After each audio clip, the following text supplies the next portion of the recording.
Mebel buyurtma qilayotganda pul bilan bog'liq muammo bo'lib turadi. Ya'ni internetda ko'rganingizda arzon, lekin zakaz mebelchiligi xuddi shu mebelni zakaz qilayotganingizda qimmatroq chiqadi. Buni sababini hozir sizga tushuntiraman. Videoni oxirigacha ko'ring, chunki u yerda pulli ma'lumotlar bor. Birgina shkaf misolida buni tushuntiramiz. Mebel o'zi konveyer va zakaznoy mebelga bo'linadi. Hozir rasxodini ko'ramiz. Nimalar ketadi listdan.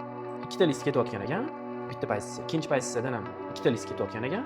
HDFdan bundan keyin menimcha astartga qo'yibdi, ikkinchi list. Astartga qo'yibdi. Bunday ham astartga qo'yibdi. Ko'rayotgan bo'lsanglar, birgina shkafimizga hozir o'zida 5 ta list ketyapti.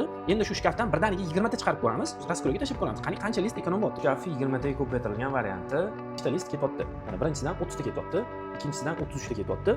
HDFdan bo'lsa bizda 12 ta ketyapti. 20 ta HDF emas, 12 ta HDF. Listlari ham masalan o'sha 2 ga ko'paytirilgan 40 ta 40 tadan emas, anchagina kamayyapti. Ya'ni komponovka bor. Bitta shkafdan ortgan detallar keyingi listga o'tib ketaveradi. List ekonom bo'ladi va qancha ko'p mebel chiqsa, shunchalik arzonroq tushadi. Shuning uchun mebel buyurtma qilayotganda shu narsalarga e'tibor beringlar. Tayyor mebellar baribir arzon chiqadi. Ham tayyor mebellarda ko'p holatda однотонный ranglar ishlatiladi. Ya'ni har xil tekstura ranglarda поворот degan narsa bor. Shu narsa hisobga olinmaydi. Ya'ni detal faqatgina mana shu yo'nalishda tushadi. Bu yo'nalishga aylantirsa o'sha teskari bo'lib qoladi.